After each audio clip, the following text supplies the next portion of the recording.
Avia sat at gate C12, holding her ticket tight. Her phone lit up with a message from the building manager. Got your resignation letter. Are you sure you want to quit today? She couldn't even bring herself to answer.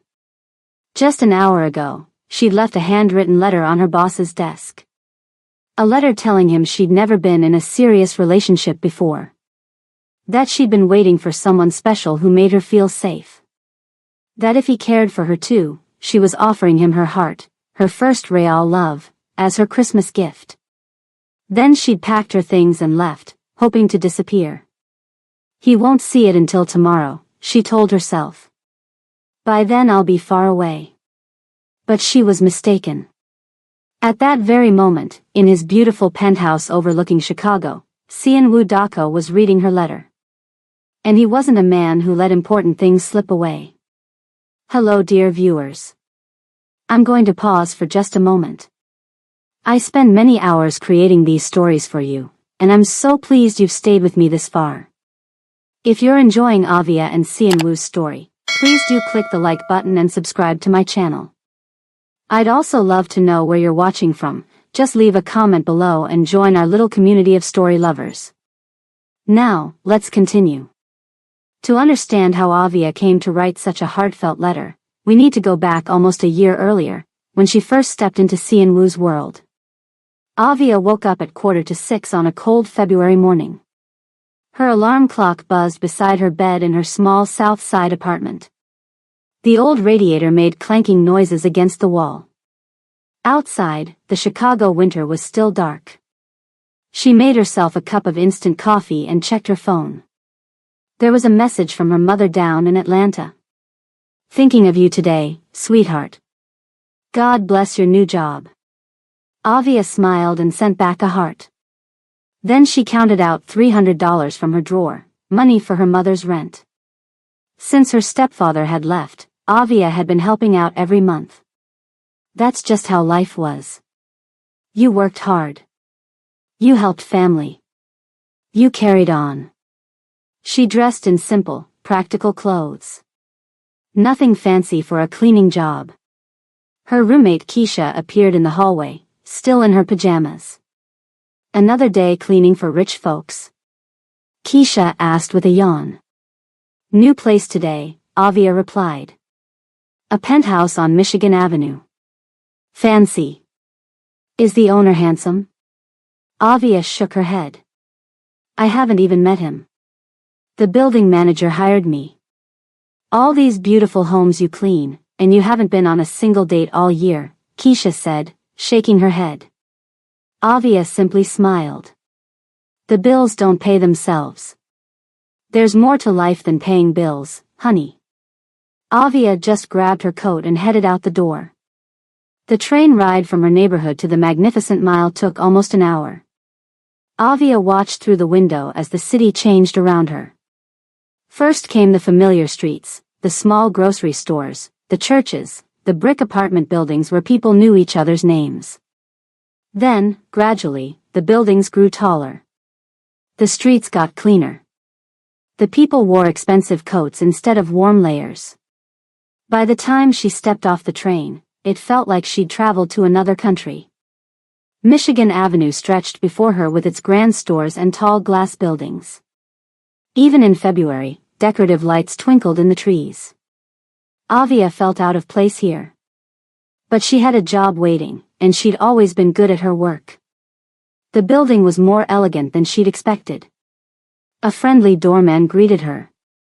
The security guard checked her papers, gave her a special card for the elevator, and directed her upstairs. 50th floor, he said. Mr. Dako's residence. The elevator was lined with mirrors and soft lighting. When the doors finally opened, Avia had to catch her breath. The penthouse was beautiful. Windows from floor to ceiling showed the whole city below. The floors were polished marble.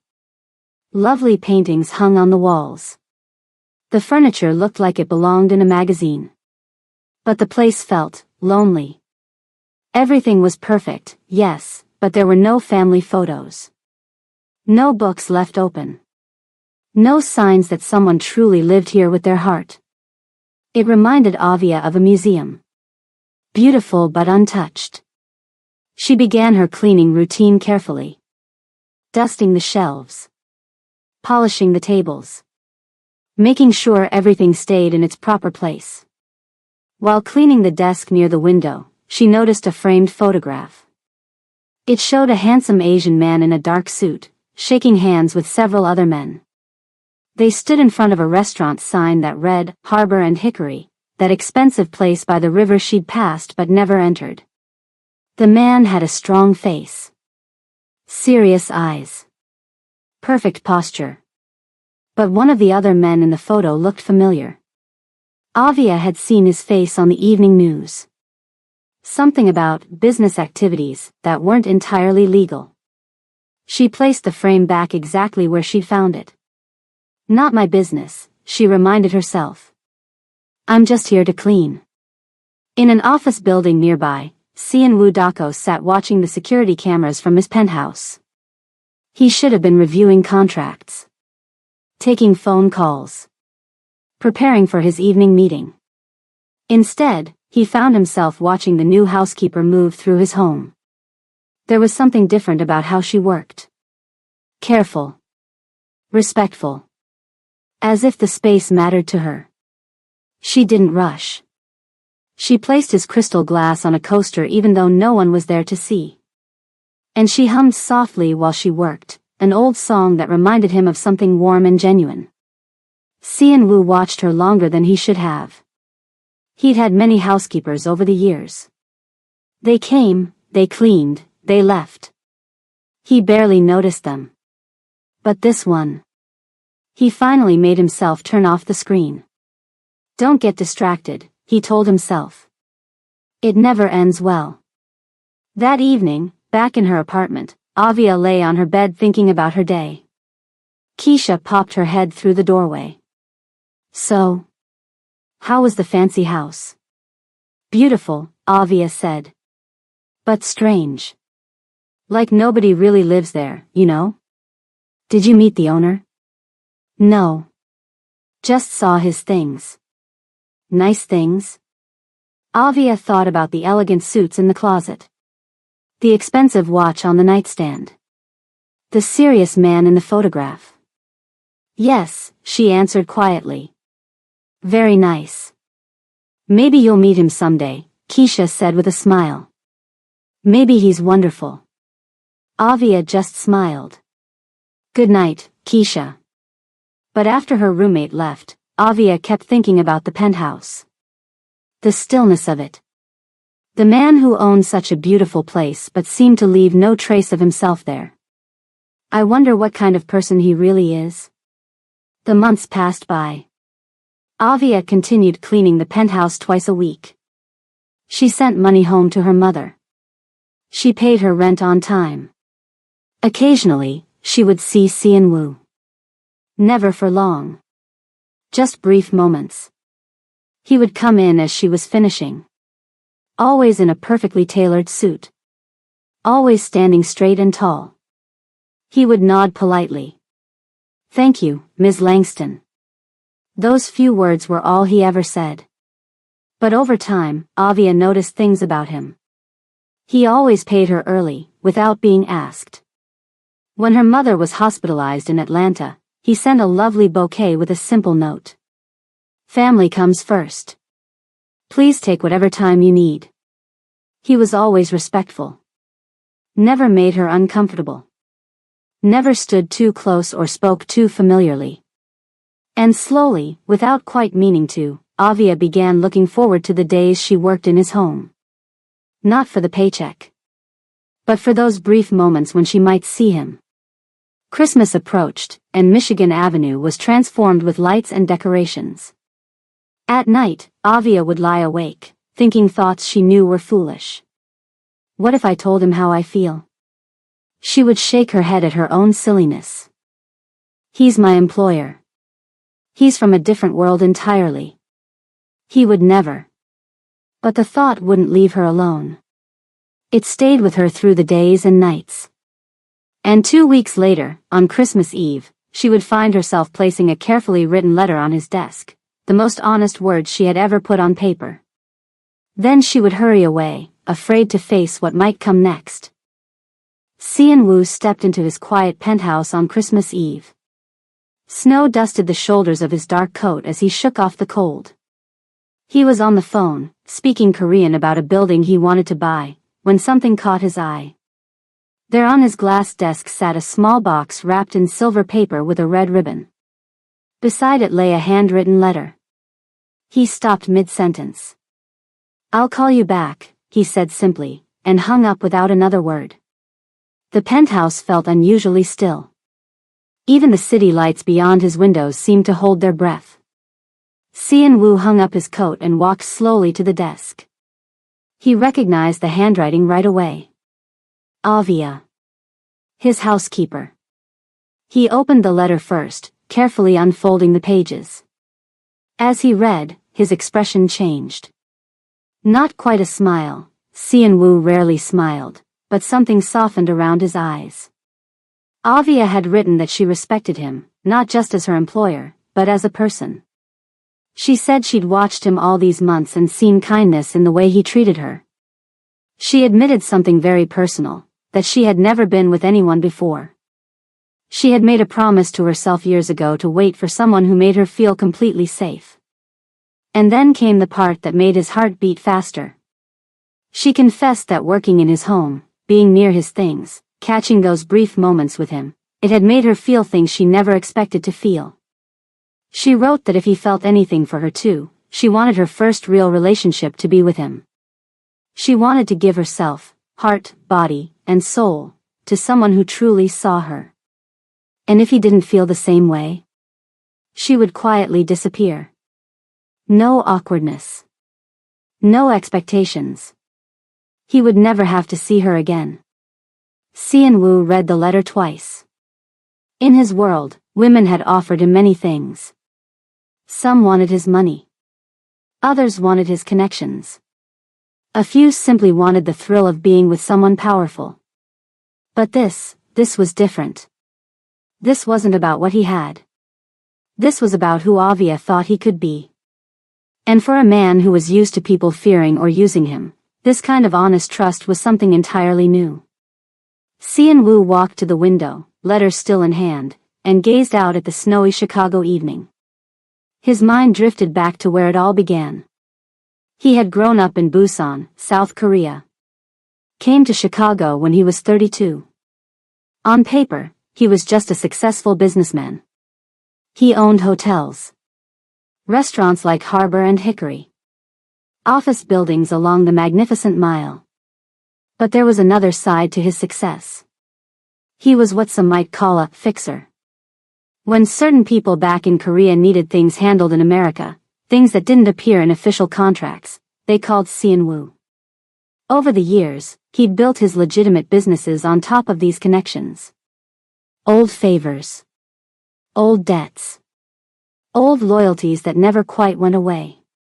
For the past few years, he'd been trying to change that. Clean up his reputation. Cut the old ties. Live more in the light. But men in his position didn't just walk away from that world. The shadows had a way of pulling you back. And someone like Avia. She doesn't belong anywhere near my complications, he thought. She deserves better than a man with my history. And yet, as he refolded her letter, he couldn't deny the warmth spreading through his chest. His phone buzzed again. This time it wasn't a business partner, but an email from the building manager. Mr. Dako, your housekeeper Avia Langston has submitted her resignation, effective immediately. Would you like us to assign someone new after the holidays? Si-in-woo stared at the screen. For a long moment, he didn't move. Then something shifted in his expression, a crack in his usual calm. He called downstairs to the security desk. When did Ms. Langston leave the building? He asked, his voice steady despite the tightness in his chest. About an hour ago, sir. She turned in her keycard and security badge. Did she say where she was going? She mentioned catching a flight, sir. Home for the holidays, I believe. A flight. She was running away. Wu didn't hesitate. He called one of his most trusted people, a man who handled special arrangements for his businesses. I need to know which flight Avia Langston is on, he said. Check both O'Hare and Midway. The voice on the other end sounded surprised. Sir, it's Christmas Eve. The systems are crowded in. I don't care what day it is, Wu said quietly. Find her. He didn't need to raise his voice. The man knew that soft tone actually meant the matter was extremely important. Wu had friends in many places. People who owed him favors. People who knew better than to ask why he needed information. 20 minutes later, his phone rang. She's at O'Hare, sir. Gate C12. Flight to Atlanta boarding in about 40 minutes. Atlanta. Where her family lived. She was going home. Before leaving, Wu finally opened the small box Avia had left. Inside was a silver key pendant on a delicate chain. Simple but beautiful. Tucked beneath it was a small note in her handwriting. A key to the first real piece of my heart, if you want it. Wu held the pendant in his palm, feeling its weight. In all his years of expensive gifts and business deals, no one had ever offered him something so meaningful. Something so pure. He closed his fingers around the key. Wu grabbed his coat and headed for the elevator. For the first time in years, he didn't have a carefully thought-out plan. He didn't know exactly what he would say when he found her. He just knew one thing. If Avia thought she could hand him her heart in a letter, offer him something as precious as her first love, and then simply disappear. Well, she didn't understand the kind of man Wu Dako really was. He wasn't someone who let go of things that mattered. And somehow, in 11 months of quiet mornings and brief conversations, this housekeeper from the South Side had become the thing that mattered most. The boarding announcement crackled through the airport speakers. Flight 714 to Atlanta is now boarding Zone 1 passengers. Avia stood up, grabbed her carry-on bag, and joined the short line forming at the gate. Her hands felt cold despite the warmth of the terminal. Her heart was beating so fast she could feel it in her throat. Almost there, she thought. Just a few more minutes and I'll be gone. She handed her boarding pass to the gate agent, who smiled and began to scan it. Avia. That voice. Calm. Deep. Unmistakable. She froze in place, the boarding pass still extended in midair. No. It's not possible. He can't be here. But when she turned around, there he was. Wu Dako stood just a few feet away, looking completely out of place among the holiday travelers in their casual clothes and winter boots. He wore a perfectly tailored dark coat. His posture was impeccable. His eyes, those serious, knowing eyes, were fixed directly on her. The gate agent looked between them, confused. Ma'am? Your boarding pass? Avia couldn't move. I'm sorry, she mumbled to the agent, stepping out of line. I need a minute. Wu stood perfectly still as Avia approached him. Around them, families with children, couples heading home for Christmas, and tired business travelers rushed past. But he might as well have been alone in an empty room for all the attention he paid them. His focus was entirely on her. Avia's face felt hot with embarrassment. Mr. Dako, she said, her voice barely above a whisper. What are you? How did you find me? I read your letter. His voice was quiet but carried an intensity that made her heart skip. Her stomach dropped. The reality of it hit her all at once. He had read every word she'd written. Every feeling she'd confessed. Every intimate truth. It was stupid, she stammered. It was too much. I shouldn't have written any of it. I wasn't thinking clearly. It wasn't stupid. His expression remained calm, but something in his eyes softened. It was honest.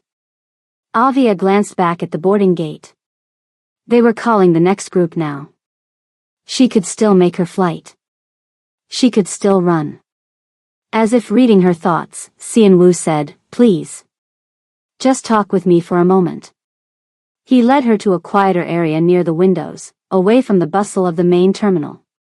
Not by taking her arm or touching her in any way, just with a small gesture of his hand that somehow made it impossible to refuse.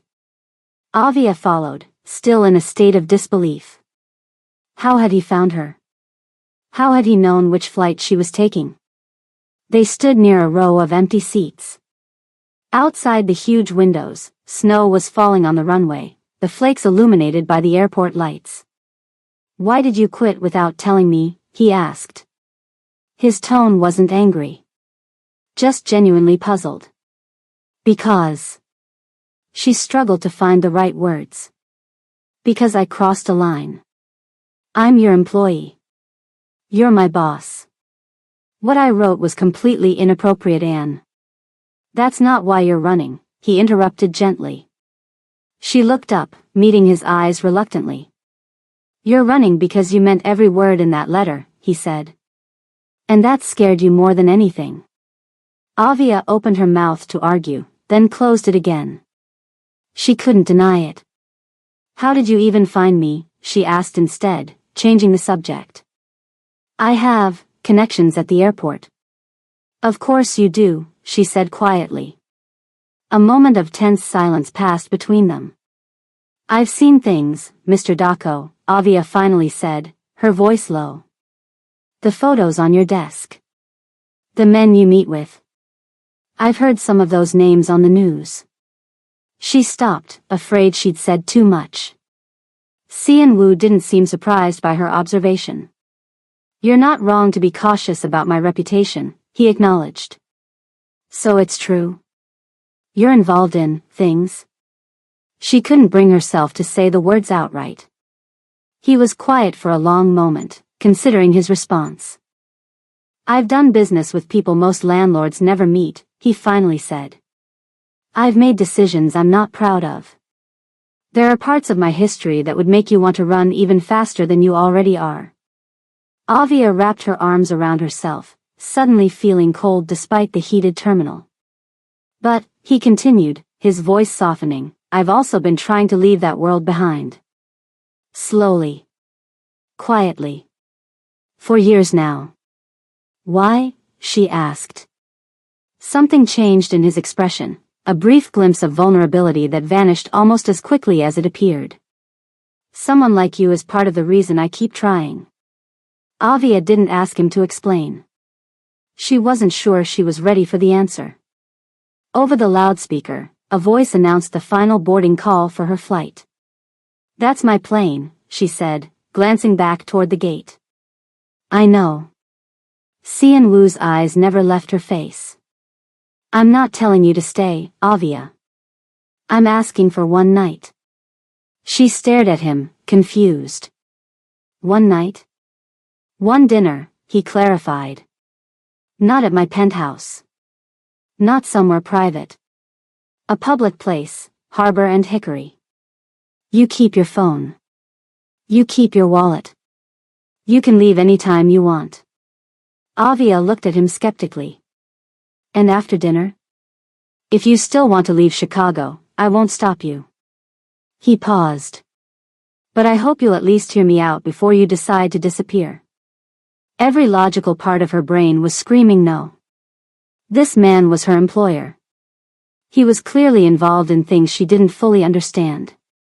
He was from a completely different world.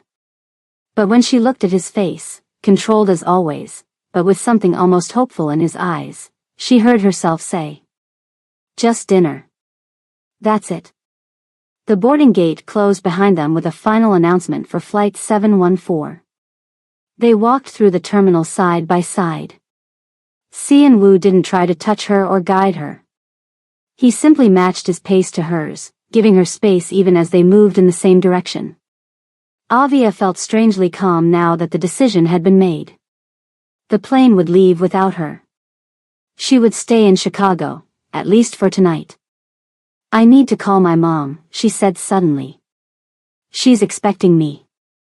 "Of course," he replied. Take your time.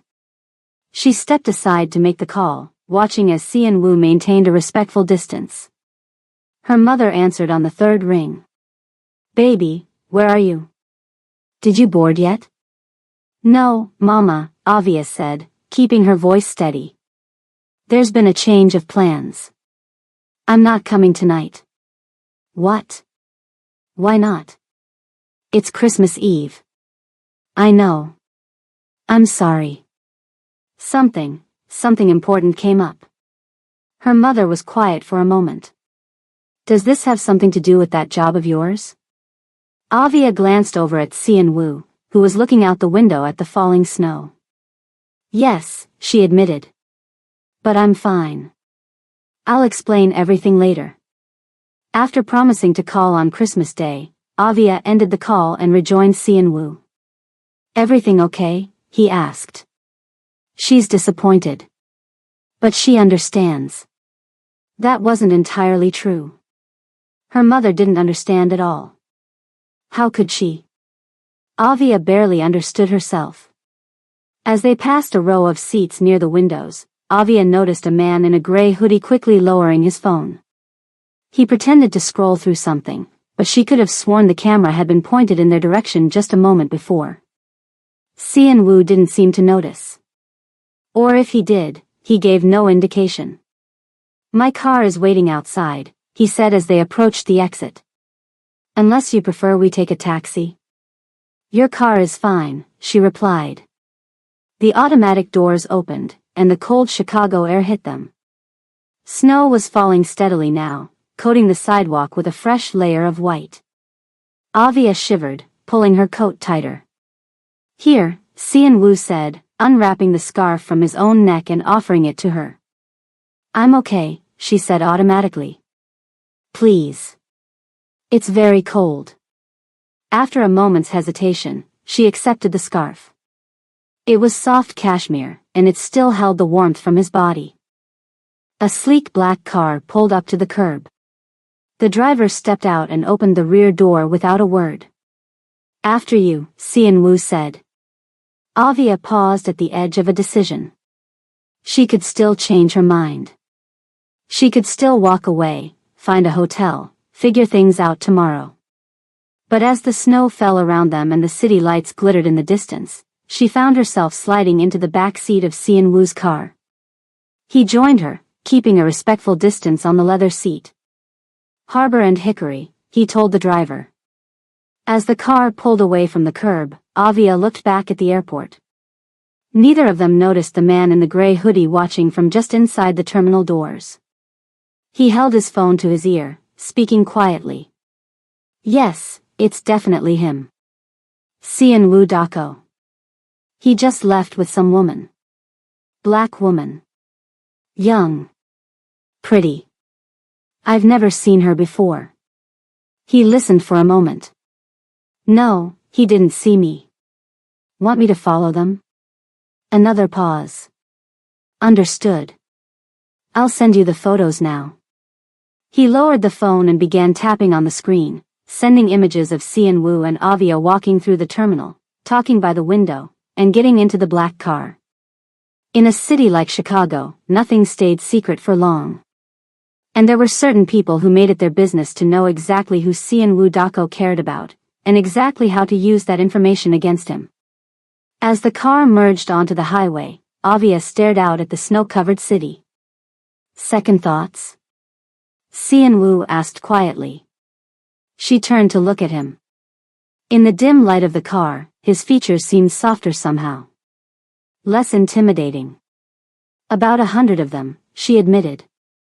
To her surprise, he smiled. It was a small smile, just a slight upward curve of his lips, but it transformed his face. That's fair, he said. I'm having a few myself. You are? He nodded. I don't usually chase women through airports. I don't usually write confession letters to my boss, she countered. For a moment, they looked at each other. Then, unexpectedly, they both laughed. It wasn't much, just a brief moment of shared absurdity. But it eased the tension between them. As the car continued toward downtown Chicago, the snow falling gently outside the windows, Avia felt something shift inside her. Not quite trust. Not quite comfort. But something close to hope. She didn't know what would happen at dinner. She didn't know if she'd be on another plane tomorrow or if she'd stay in Chicago. She only knew that for the first time in a very long time, she was following her heart instead of her head. And somehow, despite everything, it felt right. Harbor and Hickory was everything Avia had imagined it would be. The restaurant was warm and elegant. Wood and glass everywhere. Soft lighting from candles flickered on each table, and through the tall windows, she could see snow falling gently over the Chicago River. The moment they walked through the door, Avia felt out of place. Everyone here looked like they belonged in fancy magazines. Men in expensive suits. Women in beautiful dresses that probably cost more than her monthly rent. People laughing softly over wine glasses that sparkled in the candlelight. And here she was, in the same simple dress she'd worn to her cousin's wedding 2 years ago. The one she'd found on the clearance rack at Macy's. But then something unexpected happened. The host, a tall man in a perfectly pressed suit, looked up and immediately smiled. "Mr. Daco," he said warmly. "We weren't expecting you this evening. Merry Christmas." "Merry Christmas, James," Sian-Woo replied. "Table for 2, please." "Something quiet." "Of course. Right this way." As James led them through the restaurant, Avia noticed how people glanced up as they passed. Not staring, exactly. More like they were aware of Sian-Woo's presence. Like they knew who he was. They were seated at a private booth in the corner. It had a perfect view of both the river and the dining room, yet felt removed from the bustle of the other tables. As they sat down, Avia realized something. He'd chosen this place on purpose. Not to show off how fancy it was. Not to make her feel small. But to bring her somewhere he was respected. Somewhere he felt comfortable. Somewhere he could be seen with her. Avia picked up the menu and nearly gasped at the prices. She quickly tried to hide her reaction, but when she glanced up, she caught Sian-Woo watching her. "What?" she asked, feeling self-conscious. "Nothing," he said. Then after a pause, "You look nice. Thank you for coming." She didn't know how to respond to that. No one had ever thanked her just for showing up before. So she looked back down at the menu, pretending to study it carefully. A waiter appeared at their table, smiling broadly. "Mr. Daco, wonderful to see you tonight. We have several Christmas Eve specials I think you'll enjoy." The man proceeded to describe elaborate dishes that weren't even on the menu. He spoke to Sian-Woo with a mixture of respect and familiarity that made Avia realize something important. This wasn't just a place Sian-Woo visited. This was a place he owned. Or at least invested in. Who is this man really? She wondered, watching him nod as the waiter spoke. "And what am I doing here with him? Would you like me to order for both of us?" Sian-Woo asked her when the waiter finished. "Or would you prefer to choose your own meal?" "You can order," Avia said. She didn't recognize half the dishes the waiter had described anyway. Sian-Woo nodded and selected several items. The waiter smiled, collected their menus, and disappeared. For a moment, they sat in silence. Around them, the restaurant hummed with quiet conversation and the gentle clink of silverware. "You have questions," Sian-Woo said finally. It wasn't a question, but a statement. Avia nodded. "A few. Ask anything. Tonight, no secrets." The appetizers arrived, beautiful little plates of food that looked more like art than dinner. Avia took a small bite and was surprised by the burst of flavor. "Tell me about yourself," Sian-Woo said as they ate. "Not just what was in the letter. Tell me about your life." Avia hesitated, then slowly began to share. She told him about growing up on the south side of Chicago. About her mother moving to Atlanta after the divorce. About working since she was 16 to help with bills. She told him about watching her mother struggle through bad relationships. About her aunt who gave everything to a man who left when things got hard. I decided pretty early on, she explained, that I wouldn't just give myself away. Not my body. Not my heart.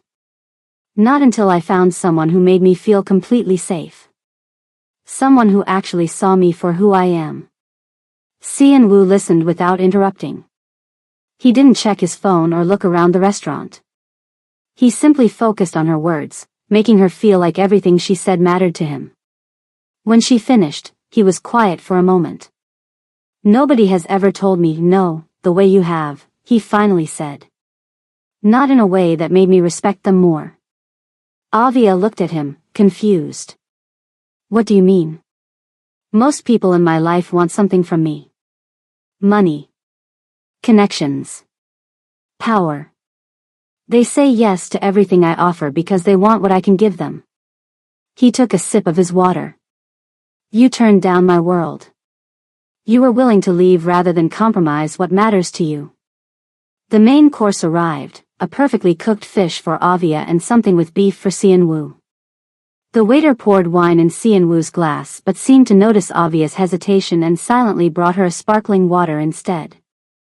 Now it's your turn, Avia said after they'd eaten for a while. Tell me about you. The real you. Wu placed his fork down carefully. I grew up in Busan, South Korea, he began. My family wasn't wealthy or connected. I made my own way. He explained how he came to Chicago in his early 30s. Not as a tourist or student, but with a purpose. I was sent by certain people back home, he said carefully. People who needed someone they trusted to handle business interests in America. What kind of business? Avia asked, though part of her already knew the answer. Some legitimate. Some, less so. His face remained calm, but his eyes showed a hint of something darker. I started with instructions and expectations. I built connections. Made arrangements that don't appear in normal contracts. You mean illegal things, Avia said quietly. Yes, he admitted. Though over time, I began building my own legitimate businesses. Hotels. Restaurants like this one. Properties along the Magnificent Mile. So you're. She struggled to find the right words. What some might call a fixer, he supplied. A contact person between certain interests in Korea and opportunities in Chicago. Avia took a sip of her water, processing this confirmation of what she'd suspected. There was a moment, Wu continued, about 3 years ago, when I looked in the mirror and didn't recognize myself anymore. I didn't like what I had become. What did you do? I started trying to change. Building clean businesses. Cutting old ties when possible. It's been slow. Difficult. But I'm trying. His honesty surprised her. He wasn't making excuses or pretending to be something he wasn't.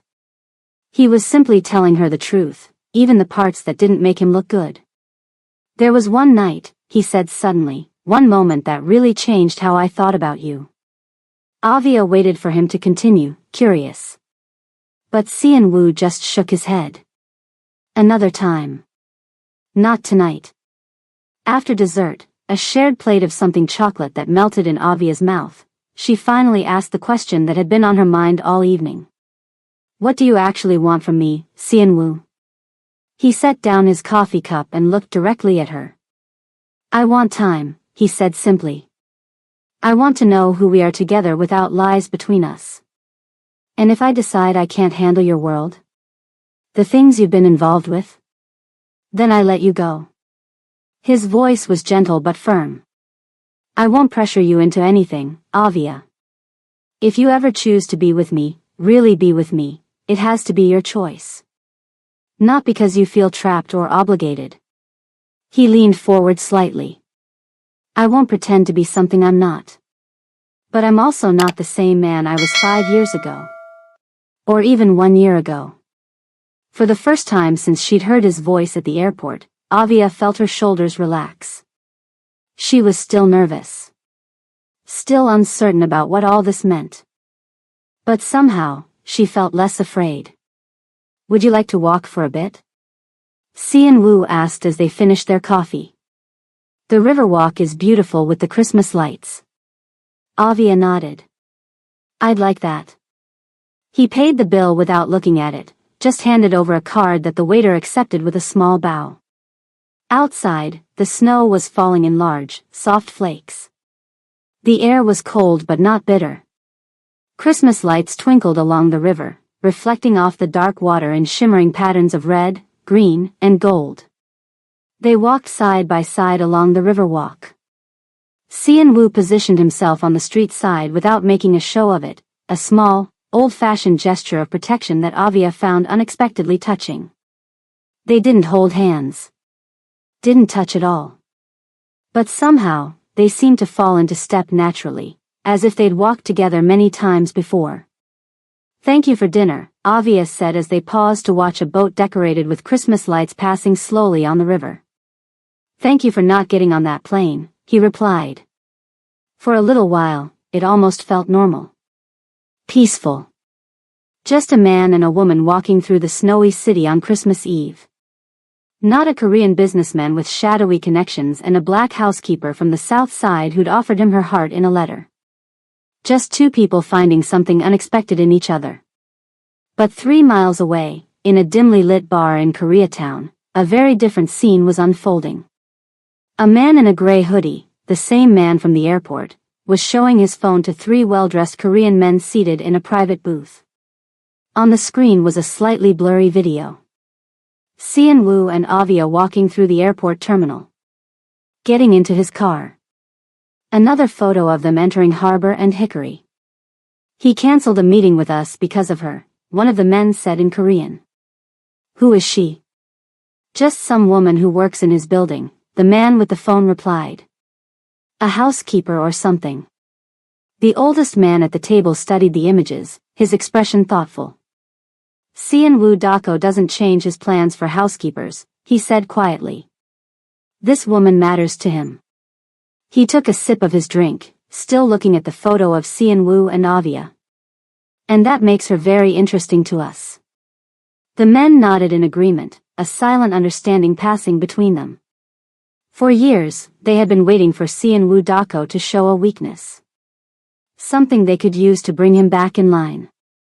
To remind him of obligations he seemed increasingly eager to forget.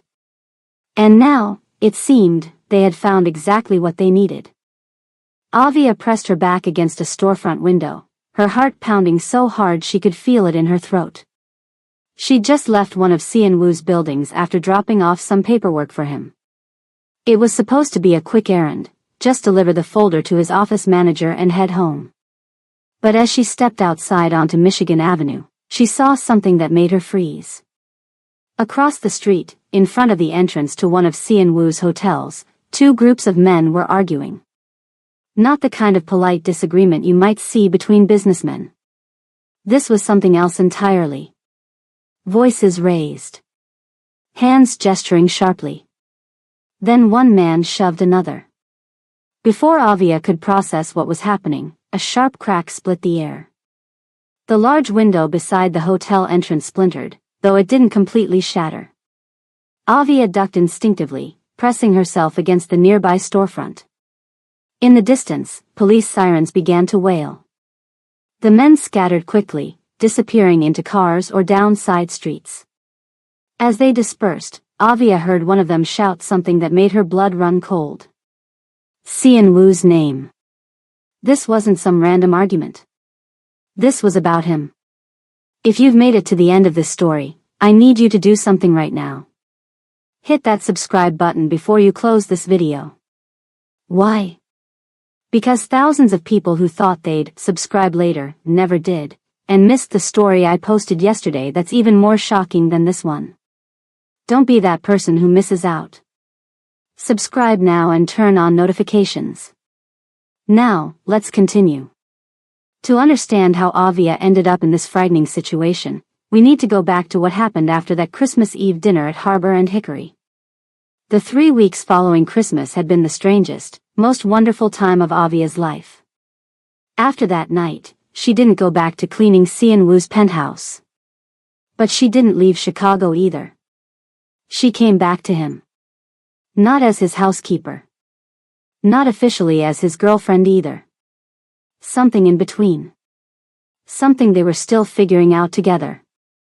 Sian-woo had arranged for her to stay in one of his properties, a small but beautiful apartment in a building he owned not far from his penthouse. He insisted it wasn't a gift, just a practical arrangement until they decided what came next. "You're not my employee anymore," he'd explained. "But I hope you'll stay in Chicago a while longer." So she did. She called her mother on Christmas Day, trying to explain without really explaining why she hadn't come home for the holidays. "There's someone I've met, Mama," was all she could manage to say. Her mother had been quiet for a moment. "Then, someone special?" "Maybe," Avia had answered honestly. "I'm still figuring that out." As January unfolded, she and Sian-woo began spending time together. Not every day, he still had his businesses to run, meetings to attend, calls to make. But regular enough that Avia found herself looking forward to each moment with him. Small things. Coffee in the mornings in his penthouse. She'd laugh at how he always took it black, no sugar or cream. "You drink it like medicine," she teased him once. "Isn't that what coffee is?" he'd replied with that small, rare smile that made his eyes crinkle at the corners. He began rescheduling his meetings so that she never had to travel home late at night. He'd arrange for his car to pick her up if it was past 7 in the evening. One night, he gave her a spare key to his penthouse. "For emergencies," he said simply, dropping it into her palm. "What kind of emergencies are you expecting?" she'd asked. He just shrugged. "I like knowing you can reach me if you need to." It was these small gestures, these quiet ways of showing he cared, that were slowly winning her over. On a quiet evening in mid-January, they were sitting in his penthouse. Snow was falling softly outside the floor-to-ceiling windows. The city lights twinkled below them like earthbound stars. Sian-woo was working on his laptop while Avia read a book on the couch nearby. The comfortable silence between them felt like a warm blanket. "Say this," he said suddenly, looking up from his computer. He spoke a phrase in Korean. Avia looked at him, surprised. "What does it mean?" "Try it first," he encouraged. She repeated the sounds awkwardly, feeling her tongue trip over the unfamiliar words. To her delight, he laughed, a real laugh, something she'd rarely heard from him. "That was terrible," he said, but his eyes were warm. "Well, what did I just say? Or try to say?" "The view is beautiful tonight," he translated. Avia looked out at the snow and city lights. "It is beautiful." He taught her a few more simple phrases that evening. She mangled most of them, but he was patient, correcting her gently. A few days later, she surprised him by cooking dinner in his rarely used kitchen. Nothing fancy, just a simple chicken dish her mother used to make. She wasn't even sure he'd like it. But Sian-woo ate every bite, then asked for the recipe. "For your chef?" she asked, half joking. "For me," he replied simply. "I'd like to learn how to make it myself." The idea of this powerful, serious man carefully following her mother's chicken recipe made Avia smile for days afterward. They'd stand by his windows sometimes, looking out at the city together. Not talking. Just being. Sometimes their shoulders would touch, lightly. Neither would move away. She still hadn't asked him about the night that changed how he saw her, that mysterious comment he'd made at Harbor and Hickory. And he still hadn't told her. Some questions, Avia had decided, could wait. But not everything in those 3 weeks was peaceful. One afternoon in the second week of January, Avia was waiting for Sian-woo in the lobby of one of his office buildings. He had a meeting that was running late, and they were supposed to have lunch afterward. As she sat in the sleek, modern waiting area, she noticed a group of men being escorted into the elevator by Xianwu's assistant. They didn't look like the usual businessmen who visited. Something about them felt different. Harder. More dangerous. When Xianwu finally came down an hour later, his face was carefully blank, but Avia had learned to read the tiny signs of tension around his eyes. "Is everything okay?" she asked as they walked to a nearby cafe. "Just business," he said dismissively. "Nothing for you to worry about."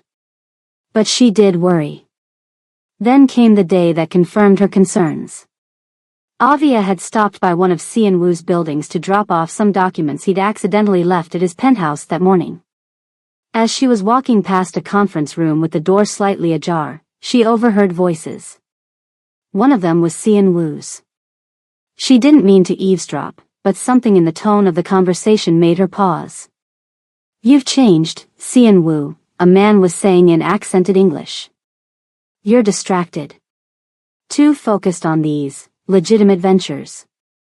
"My businesses are performing well," Xianwu replied, his voice calm but cold. "There's nothing for anyone to be concerned about." "There's talk back home," another voice added. "People wondering if you've gone soft. If Chicago has made you forget who you are." "I know exactly who I am," Xianwu said evenly. One of the men laughed, not a pleasant sound. "Is it because of the woman? The one you were seen with at Christmas?" Avia felt her heart skip. They were talking about her. "My personal life is not open for discussion," Xianwu said, his voice dropping to that dangerous quiet she'd only heard once or twice before. "Everything is open for discussion when it affects business," the first man countered. "If you can't hold your territory here, someone else will. And they won't be as polite about it as we're being." Avia didn't stay to hear more. She quickly left the folder with the receptionist and hurried out of the building, her mind racing. She knew Xianwu had connections to people who operated in the shadows. He'd been honest about that. But hearing it so directly, realizing that those people were watching him, watching them, made it suddenly, frighteningly real. And now, 3 weeks after Christmas, Avia found herself pressed against a storefront on Michigan Avenue, watching the aftermath of what could only be described as a warning. As the last of the arguing men disappeared and the police sirens grew closer, Avia started to move. She needed to get away from there. She needed to call Xianwu. But before she could take more than a few steps, a sleek black car pulled up to the curb in front of her. The back door opened, and there was Xianwu, his face more serious than she'd ever seen it. "Get in," he said simply. Avia didn't hesitate. She slid into the back seat, and he followed, closing the door behind him. "Are you hurt?" he asked immediately, his eyes scanning her face, her arms, looking for any sign of injury. "No," she said, her voice shaking slightly. "I'm fine. I was just dropping off those papers and then I saw." "I know," he interrupted gently. "One of my security people called me." The car pulled smoothly away from the curb, merging into traffic just as a police car came around the corner, heading toward the hotel. "Xianwu, what's happening?" Avia asked. "Those men were arguing about you. I heard your name." He was quiet for a long moment, looking out the window at the passing buildings. When he finally spoke, his voice was low and controlled. "This wasn't random," he said. "There are people who don't like the direction I'm taking my life." "Because of the clean businesses?" she asked, remembering the conversation she'd overheard. "Because of you." She stared at him, not fully understanding. "They think I've gone soft," he explained. "That I'm distracted. That you're my weakness." He said the last word carefully, as if he'd never considered it before. "And they're testing to see if they're right. By breaking windows at your hotel?" "That's just the beginning," he said quietly. "A message." Avia looked down at her hands, which were still trembling slightly. "I never meant to bring trouble into your life," Xianwu said, and something in his voice made her look up. For the first time since she'd known him, she saw something in his eyes that looked like fear. Not for himself, she realized. For her. I think I can keep you out of this, he continued. But if it gets worse, I might have to send you somewhere safe for a while. Avia felt her chest tighten at his words. I just decided to stay in Chicago, she said, her voice stronger than she expected. And now you want me gone again? Not gone, he corrected gently. Safe. Away from you. If necessary, yes. She shook her head. That's not your decision to make, Xianwu. He looked at her, surprised by her firmness. I'm not some china doll you need to put on a high shelf, she continued. I made a choice to stay. To see what this is between us. I'm not running away just because things get complicated. The car continued through the city streets as they sat in silence. Avia could almost see the conflict playing out behind Xianwu's carefully controlled expression. For a man who was used to controlling everything in his world, caring about someone this much was like losing control completely. She could see that now. She could see how terrifying it was for him. Let's go back to your penthouse, she said finally. We need to talk about this. Really talk. After a moment, Xianwu nodded and leaned forward to give the driver instructions. As they drove through the snowy city streets, Avia looked out at the familiar buildings of Chicago. 3 weeks ago, she'd been ready to leave all this behind. Now, she couldn't imagine being anywhere else. Even if staying meant facing whatever danger came with being part of Xianwu Dako's life. Back at the penthouse, Xianwu poured himself a small glass of whiskey. He offered one to Avia, but she shook her head. Tell me everything, she said as they sat in his living room, the city spread out below them. Who are these people? What do they want from you? Xianwu took a small sip of his drink, gathering his thoughts. When I first came to Chicago, I was sent by certain people from back home, he began. Powerful people with interests here in America. I was their representative. Their enforcer, in some ways. And now? Now I've been trying to distance myself. Build my own businesses. Legitimate ones. Become my own man. And they don't like that, Avia guessed. They see it as disloyalty, he confirmed. As weakness. Especially since I've been distracted lately. By me, she said softly. He looked at her directly. Yes. Avia took a deep breath. So what happens now? Now I send you somewhere safe until I can resolve this, Xianwu said, his tone suggesting this was already decided. No, Avia replied simply. Avia, these aren't people you can reason with. If they decide you're the reason I'm pulling away, they might. I'm not leaving, she interrupted.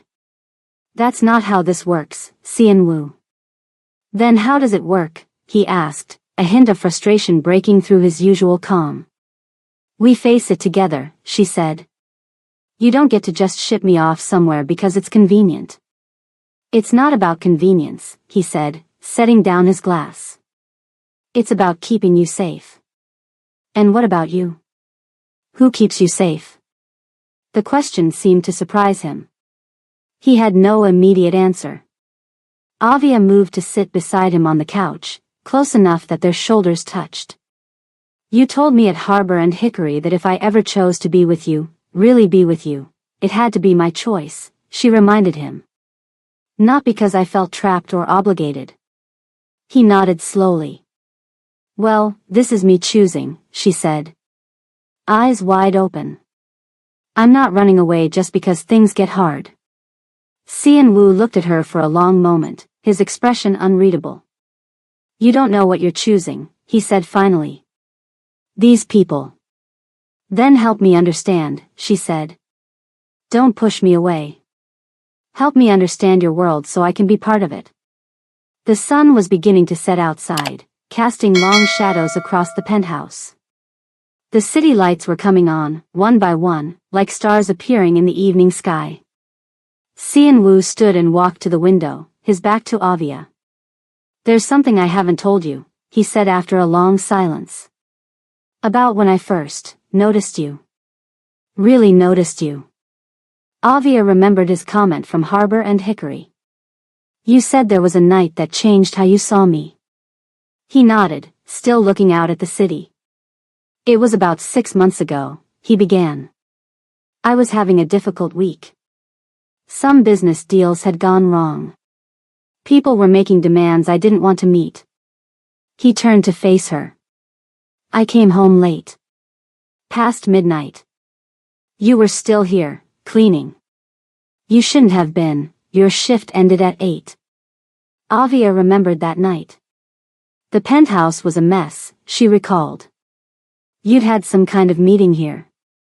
There were glasses everywhere. Papers scattered around. I'd had some business associates over, Xianwu confirmed. It hadn't gone well. I was angry. They were angry. Things got heated. I remember thinking it didn't seem like you, Avia said. Your place was always so organized. I told you to go home, Xianwu continued. That you could come back in the morning. But I didn't, Avia said softly. No.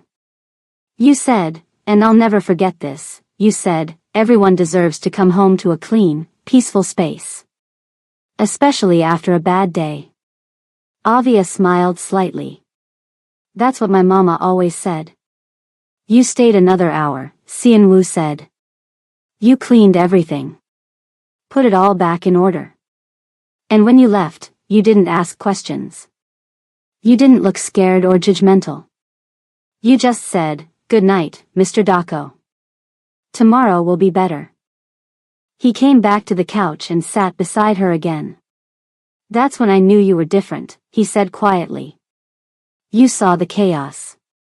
You must have had questions. But you just helped. Simply. Without asking for anything in return.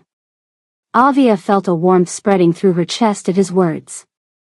That's why I can't let you get hurt because of me, Xianwu continued. You represent something good. Something I didn't think existed in my world. She reached out and took his hand, the first time she'd ever initiated physical contact between them. Then let me help you now, she said. Not by running away. But by standing beside you while you figure this out. Xianwu looked down at their joined hands, then back up at her face. I can't promise it will be easy, he said. Or safe. I know, she replied. But I'm choosing it anyway. I'm choosing you. Outside, snow began to fall again, soft flakes drifting past the windows. In the quiet of the penthouse, something shifted between them, a decision made, a path chosen. For better or worse, they would face whatever came next together. Avia woke up slowly, the sunlight warming her face. For a moment, everything felt peaceful. Then she opened her eyes and sat up quickly, her heart racing. This wasn't her apartment. This wasn't the penthouse either. She was in a bedroom she'd never seen before, modern, minimalist, with large windows overlooking a part of Chicago she didn't immediately recognize. The bed was comfortable, the sheets expensive. But nothing was familiar. She was still wearing her clothes from yesterday, though someone had removed her shoes. Avia swung her legs over the side of the bed, trying to stay calm. As she stood up, she noticed Xianwu standing by the window in the adjoining living room, his back to her, looking out at the city. Where am I? She asked, her voice steadier than she expected. Xianwu turned around. He looked tired, like he hadn't slept much. Somewhere safe, he answered simply. Avia walked into the living room, taking in her surroundings. The place was beautiful, hardwood floors, tasteful furniture, large windows. But it felt less personal than the penthouse. More like a high-end hotel suite than a home. You moved me while I was asleep, she asked. Xianwu nodded. After we talked last night, you fell asleep on the couch. I didn't want to wake you. So you just brought me here? Without asking? He had the grace to look slightly uncomfortable. This is one of my properties. Not many people know about it. No one would think to look for you here. You could have asked me first, Avia said, crossing her arms. I know. He didn't turn to face her, just kept looking out at the view. I panicked. After what happened on Michigan Avenue, seeing you there when those men were. He trailed off. Avia softened slightly. You were worried. Yes. That doesn't give you the right to move me around like I'm furniture, Xianwu. I know, he admitted. I should have asked. I'm not used to considering other people's feelings in my decisions. That, at least, was honest. Is there coffee? Avia asked, deciding to set aside the issue for the moment. In the kitchen, Xianwu replied. Everything's stocked. I made sure of it.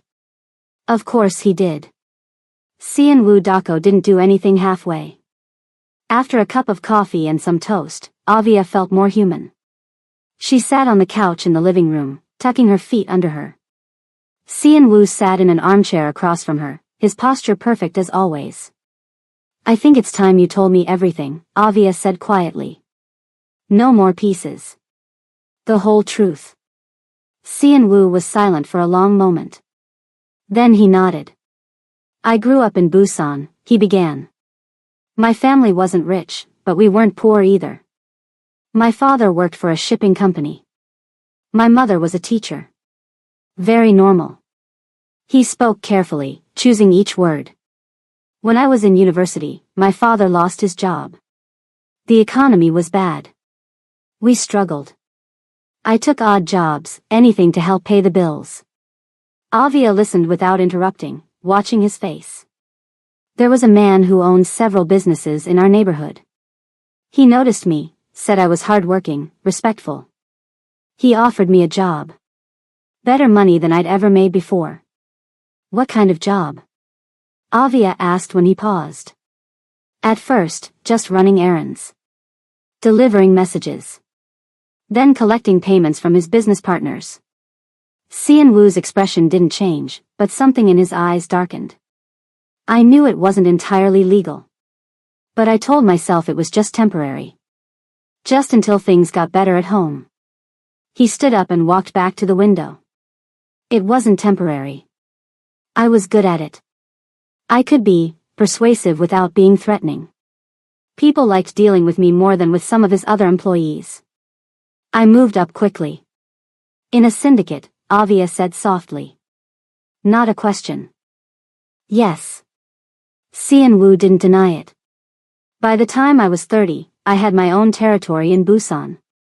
When the opportunity came to expand to America, they sent me. Chicago was perfect, a big Korean population, good business opportunities. I was supposed to establish connections, set up legitimate fronts, and create channels for their interests. And you did. Very successfully, he agreed. For years, I was exactly what they wanted me to be. I built the restaurants, the hotels, the properties. But I also built the other side, the part that doesn't show up in official records. Avia took a sip of her coffee, processing this. The men yesterday, they work for these people? Some of them, Xianwu confirmed. Others work for rivals. They're all watching me now, trying to figure out if I'm becoming a problem. Because you're trying to go straight? He turned to face her. Because I'm putting my own interests ahead of theirs. Because I'm prioritizing what I want over what they expect. And what do you want? Avia asked. His eyes met hers directly. A different life. One I can live in the open. She understood what he wasn't saying, a life that could include her. The people who sent you here, they won't just let you walk away, will they? No, he said simply. They won't. Avia set down her coffee cup and stood up, needing to move. She walked over to stand near him by the window. You think I don't understand risk, she said, looking out at the city. I risked everything when I wrote you that letter. My job, my dignity, my whole heart. I know, he said quietly. So don't treat me like someone who needs to be hidden away. If I'm going to be with you, I need to be with you, not locked in a tower for safekeeping. Xianwu looked at her for a long moment. You're braver than I gave you credit for, he finally said. I always have been, she replied, a touch of pride in her voice. I had to be. He nodded slowly. Tell me about that. About your life before we met. Avia was surprised by the question, but she answered honestly. My daddy left when I was 8. Just walked out one day and never came back. My mama had to work 2 jobs to keep us going. When she got sick a few years ago, I had to drop out of college to help pay the bills. She turned away from the window, leaning against the wall. I learned early that nobody's going to rescue you. You have to stand on your own feet. Is that why you've never? Xian Wu trailed off, clearly referring to what she'd written in her letter. Why I've never been with anyone? Avia finished for him. Partly.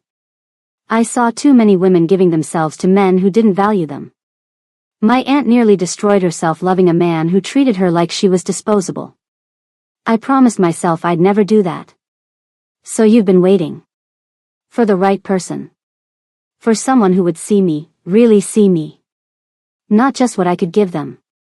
Xian Wu was quiet for a moment, absorbing her words. I respect that, he finally said. More than you know. As evening approached, they ordered food from a nearby restaurant. Xian Wu's driver picked it up and brought it to the condo without coming inside. They ate at the small dining table, talking about simpler things for a while. The weather. A book Avia had been reading. A new property Xian Wu was considering. It felt almost normal. Almost like they were just a regular couple having dinner together. After they finished eating, they moved back to the living room. Xian Wu turned on a lamp as the daylight faded, casting a warm glow over the room. There's something I need to make clear, he said, sitting down on the couch. Avia sat beside him, leaving a small space between them. I'm listening. What you wrote in that letter, about waiting, about giving yourself to someone for the first time, I won't rush that, he said, his voice gentle but firm. Whatever happens between us, it has to be because you're completely certain. Why? She asked, genuinely curious. Because it matters to you, he said simply. And you matter to me. The sincerity in his voice made something warm bloom in Avia's chest. They sat in comfortable silence for a while, watching the city lights come on as darkness fell. Without really planning to, Avia found herself leaning sideways until her head rested gently on Xian Wu's shoulder. He didn't move away. Didn't put his arm around her or try to hold her hand. He just stayed perfectly still, letting her decide how close she wanted to be. It was the most respectful thing anyone had ever done for her. Later that night, after they'd talked more about his businesses, about her hopes for the future, about small things that made them both smile, Xian Wu finally outlined his plan. I've been preparing for this for over a year, he explained. Slowly separating my legitimate businesses from the other interests. Creating distance. Building walls between the parts of my life. And now? Avia asked. Now I accelerate the process. Cut ties completely with the old network. Focus only on the clean properties, the legitimate businesses. Will they let you? Some will accept it. Others will resist. His voice was matter-of-fact. There will be negotiations. Possibly more incidents like yesterday. Avia considered this. And what do you need from me? Patience, he said. Understanding that this won't be simple or quick. And... He hesitated, trust that I'm doing this the right way. You mean the legal way? As legal as possible, given the circumstances. That wasn't entirely reassuring, but Avia appreciated his honesty. Is it really possible to just walk away from people like that? She asked. Xian Wu turned to face her fully. The city lights behind him cast his profile in shadow, but she could still see his eyes, serious and intent. Not cleanly, he admitted. Not quickly. But if it means building something real with you? He reached out, gently touching her face with his fingertips, the first time he'd initiated such contact. I'm willing to find out. The quiet determination in his voice made Avia believe him. This wasn't just talk. This wasn't an empty promise. Sean-woo Dako was a man who, once he made a decision, followed through completely. He meant every word. He just didn't know yet what that choice would cost. The next morning, Avia stood in the bathroom of the safe condo, looking at herself in the mirror. She'd slept well, despite everything. Sean-woo had insisted she take the bedroom while he stayed on the couch. Always the gentleman, she'd teased him. Not always, he'd replied, with that small, rare smile. But I'm trying to be. Now, as she washed her face and tried to make herself presentable in yesterday's clothes, Avia thought about everything he'd told her. The syndicate connections. The dual businesses. The danger that came with trying to leave that world behind. Most sensible people would run in the opposite direction. Find a nice, normal man with a nice, normal job. No complications. No risk. But Avia had never been interested in the easy path. And there was something about Sean-woo, his quiet strength, his absolute honesty with her, the way he looked at her like she mattered, that made her want to see this through. When she came out of the bathroom, Sean-woo was on the phone, speaking rapidly in Korean. His back was to her, but she could see the tension in his shoulders. Whatever the conversation was about, it wasn't pleasant. He ended the call when he noticed her standing there. "Everything okay?" she asked. "Business," he said simply. "Nothing for you to worry about." But Avia knew better now. She'd seen behind the curtain. "If we're doing this together," she said, "then I need to know when things aren't okay. No more protecting me from the truth." Sean-woo looked at her for a long moment, then nodded. "That was my contact in Busan," he said. "They're sending someone to evaluate the situation here in Chicago." "That's not good, is it?" "No. It means they don't trust my judgment anymore." He ran a hand through his hair, a rare gesture of frustration. "They think I'm compromised." "Because of me," Avia said softly. "Because of the choices I'm making," Sean-woo corrected. "You're just a convenient explanation for them." "What happens when they send this person?" "They'll watch. They'll test. They'll look for weaknesses." His eyes met hers. "They'll try to figure out how to bring me back in line. And if they can't?" Sean-woo didn't answer immediately. When he did, his voice was quiet but certain. "Then I'll have to make it very clear that I'm not their man anymore." The way he said it sent a chill down Avia's spine. Not because he sounded threatening or violent, but because he sounded absolutely resolved, like a man who had made a decision he knew might cost him everything. "When will they arrive?" she asked. The message said 3 days. 3 days. Not much time to prepare. "What do we do until then?" Avia asked. Sean-woo crossed the room to stand in front of her. Slowly, giving her plenty of time to step away if she wanted to, he took her hands in his. "We live," he said simply. "We don't hide. We don't run. We show them that my decision is made." "That sounds dangerous," Avia observed. "It is," he admitted. "But hiding would be more dangerous. It would show weakness." She nodded, understanding the logic even if it made her nervous. "So we just go about our business? Like normal?"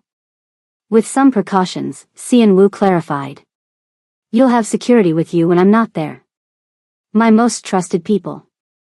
And when you are there?" His hands tightened slightly around hers. "Then you have me." It shouldn't have been reassuring. One man, no matter how capable, against what sounded like a powerful organization. But somehow, standing there with Sean-woo holding her hands, looking into his steady, determined eyes, Avia felt safer than she had in years. "Okay," she said. 3 days. Then we face whatever comes." "Together?" he asked, and for the first time, she heard a hint of uncertainty in his voice. Avia nodded. "Together." Outside, the winter sun broke through the clouds, sending shafts of light through the windows of the safe condo. It felt like a promise. Or maybe a warning. Either way, they would face it side by side. The Korean restaurant was busy with the lunch crowd, but the back room was quiet when Sean-woo walked in. 3 men sat at a table, waiting. They didn't stand when he entered. They didn't smile or bow or offer any greeting at all. The oldest man, gray at his temples, expensive watch on his wrist, simply gestured to the empty chair across from him. Xian Wu unbuttoned his coat but didn't remove it. He sat down, his back straight, his expression calm. This wasn't a friendly lunch among colleagues. This was business of the most serious kind. The men had arrived from Busan 2 days earlier, representatives sent to evaluate the situation in Chicago. Xian Wu had been expecting them, planning for this moment. A server appeared with tea, then disappeared quickly, closing the door behind him. Even the waitstaff knew not to linger. "You look well, Xian Wu," the oldest man said in Korean. "America agrees with you." "Thank you, Mr. Park," Xian Wu replied in the same language. "Chicago has been good to me." "So we've heard." Mr. Park's smile didn't reach his eyes. "Your businesses are thriving. Your reputation is strong. You've built quite a life here." "I have." "Then why," the second man asked, leaning forward, "have we been hearing such troubling things?" Xian Wu took a sip of his tea, unhurried. "Perhaps you should tell me what you've heard, Mr. Kong." "That you're distracted," Mr. Kong said bluntly. "That you're turning away from opportunities. That you've forgotten who you work for." There it was, the accusation laid bare. Xian Wu set down his cup carefully. "I haven't forgotten anything," he said, his voice steady. "But after 10 years in Chicago, I've made some decisions about my future." "What kind of decisions?" asked the third man, the youngest of the group. His tone was curious rather than confrontational.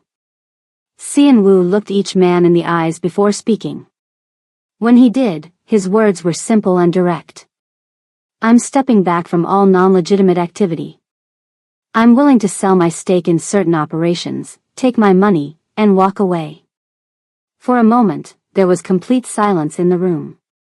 Then Mr. Park laughed, a short, sharp sound without humor. "Just like that?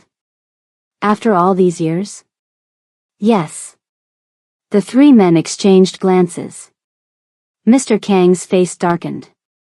"You think it's that easy?" he asked, voice rising slightly. "You walk away and we just forget everything you know? Everything you've done?" "I'm not walking away from what I know," Xian Wu corrected calmly. "I'm walking away from what I do. There's a difference." Mr. Park studied him for a long moment, his eyes narrowed. "You're serious about this," he said finally. It wasn't a question. "Yes," Xian Wu replied. "I am." The atmosphere in the room shifted. What had been merely tense now felt dangerous. The 3 men from Busan didn't make threats or raise their voices. Men in their position rarely needed to, but Xian Wu could feel their displeasure like a physical weight. "Let me understand," Mr. Park said, setting down his cup. "After all we've invested in you. After all the trust we've placed in your hands. You want to simply retire?" "Not retire," Xian Wu corrected. "Redirect. Focus on my legitimate businesses. Build something that can last in the open." "Because of the woman?" Mr. Kong asked sharply. Xian Wu didn't flinch. "You've been having me watched." "Of course we have," Mr. Park said, waving a hand dismissively. "You're valuable to us. When we heard you were behaving unusually, we became concerned." "The housekeeper," Mr. Kong continued. "The one you chased to the airport at Christmas. The one you've been seen with all over the city. Is she worth throwing away everything you've built?" Xian Wu remained perfectly still. He had expected this, the attempt to make it about Avia, to reduce his decision to a simple infatuation. "My personal life is not relevant to this discussion," he said evenly. "Everything is relevant," Mr. Kong countered. Xian Wu didn't argue further. Instead, he reached into his coat and removed a slim folder, which he placed on the table. "What is this?" the youngest man asked, reaching for it. Information, Xian Wu replied. Financial records. Property deeds. Corporate structures. He watched as they flipped through the papers, their expressions changing from confusion to surprise to something close to respect. You've been planning this for some time, Mr. Park observed. Yes. What the papers showed, and what Xian Wu had spent years arranging, was a careful separation of his businesses. The legitimate hotels, restaurants, and properties were now held in corporations completely distinct from any questionable activities. There were no financial connections, no paper trails, nothing that could be used against him. More importantly, he had secured his position with legitimate banks, investors, and city officials. He had become, in every measurable way, untouchable. Impressive, Mr. Park admitted. But unnecessary. We've never threatened your clean businesses. Consider it insurance, Xian Wu replied. I've also taken the liberty of arranging suitable replacements for my other responsibilities. Mr. Young in Lakeview would be an excellent choice to oversee the import interests. Mr. Choi could handle the financial arrangements. The three men looked at each other again, a silent conversation passing between them. You really want out that badly? Mr. Kong asked, his voice quieter now. For a woman? Xian Wu looked him directly in the eye. For a life, he corrected. The one I choose, not the one chosen for me. Something in his tone, the absolute certainty of it, seemed to finally convince them he was serious. While Xian Wu was facing his past in the back room of the Korean restaurant, Avia was taking a step toward her future. She sat in the elegant lobby of Harbor and Hickory, trying not to fidget with the hem of her dress. She dressed carefully for this interview, a simple navy blue dress that was the nicest thing she owned, her hair neatly styled, minimal makeup that highlighted her natural beauty. When Xian Wu had suggested she apply for a position at the restaurant, she'd been hesitant at first. Won't people think I only got it because of us? She'd asked. The manager will hire you based on your abilities, Xian Wu had assured her. James is very particular about his staff. If anything, your connection to me might make him more demanding. So here she was, waiting to be interviewed for a front-of-house position, someone who would greet guests, help coordinate events, ensure that every detail was perfect. Ms. Langston? A tall man in a perfectly pressed suit approached. I'm James Harrington, the general manager. Thank you for coming in today. Avia stood, offering her hand. Thank you for seeing me, Mr. Harrington. Please, follow me to my office. As they walked through the restaurant, Avia took in the elegant space with new eyes. Not as a guest now, but as someone who might become part of its daily life. The polished wood, the crystal glasses, the soft lighting, all of it designed to create an atmosphere of refined comfort. In his small but meticulously organized office, James gestured for her to sit. So, he began, I understand you've worked primarily in household services until now. Yes, Avia confirmed. Most recently as a housekeeper in a luxury residence on the Magnificent Mile. And what makes you interested in transitioning to restaurant work? Avia had prepared for this question. I enjoy creating beautiful, comfortable spaces for people. In a home, that means ensuring everything is clean and orderly. In a restaurant like Harbor and Hickory, it means making sure guests feel welcome and valued from the moment they arrive. She continued, her confidence growing as she spoke. I've always been good at reading people, knowing when someone needs attention and when they prefer privacy. I notice details. I remember preferences. I think those skills would translate well to hospitality. James nodded, making notes. Mr. Dako speaks very highly of your work ethic and attention to detail. I appreciate that, Avia said carefully, but I want to earn this position on my own merits. James looked up, something like approval in his expression. That's refreshing to hear. Many people in your position would simply expect to be given the job. That's not who I am, Avia said simply. The interview continued for another half hour. James asked about her experience handling difficult situations, her comfort level with technology, her availability for evening and weekend shifts. Avia answered honestly, neither overplaying nor underplaying her abilities. By the time they wrapped up, she felt cautiously optimistic. Whether she got the job or not, she'd represented herself well. "Thank you for your time, Ms. Langston," James said as he walked her back to the lobby. "We'll be making our decision by the end of the week." "Thank you for the opportunity," Avia replied with a warm smile. As she stepped outside into the winter sunshine, she felt a sense of possibility opening before her. From housekeeper to restaurant hostess might not seem like a huge leap to some, but for Avia, it represented something important, a step toward a future she was choosing for herself. She checked her phone. No messages from Cian Wu yet. His meeting was probably still ongoing. She hoped it was going well. She hoped he was safe. Back in the private room of the Korean restaurant, the negotiations had reached a critical point. "These are our conditions," Mr. Park said, pushing a handwritten list across the table. "If you want out, these are the terms." Cian Wu read the list carefully. Most of it was what he'd expected. He would not interfere with how they ran their operations in Chicago going forward. He would maintain certain banking arrangements for another 12 months to ensure smooth transition. He would remain a friendly face for introductions on the legitimate side if they needed access to certain circles. "These are acceptable," Cian Wu said, looking up. "With one addition of my own." "And what would that be?" Mr. Kong asked, his tone wary. "I want clean, legal separation. Documented releases from all obligations. Contracts that prove I'm out." The three men from Busan exchanged glances again. "That's unusual," Mr. Park said carefully. "But not impossible," Cian Wu countered.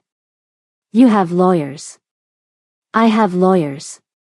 We can make this official." "Why the insistence on paperwork?" the youngest man asked.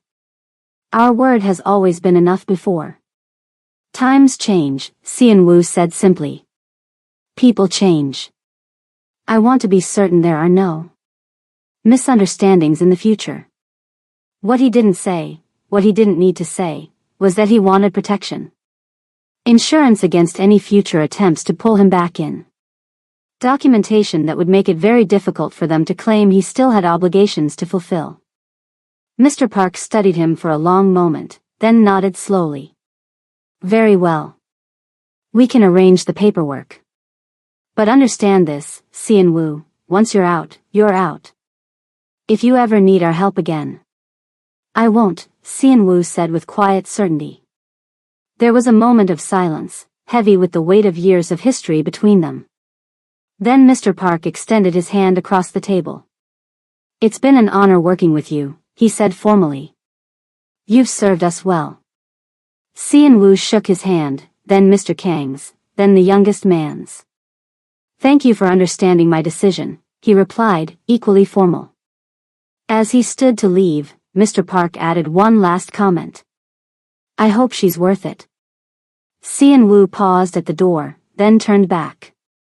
"She is," he said simply. "But this isn't just about her. It's about who I want to be." He left without looking back, stepping out of the dim back room into the bustling main restaurant. He felt lighter somehow, despite knowing that paper agreements with men like these were only as good as their willingness to honor them. But it was a start. A clean break. A line drawn. That evening, Avia was in her apartment when her phone rang. Cian Wu's name appeared on the screen. "How did it go?" she asked immediately. "Better than expected," he replied, his deep voice reassuring in her ear. "They agreed to my terms.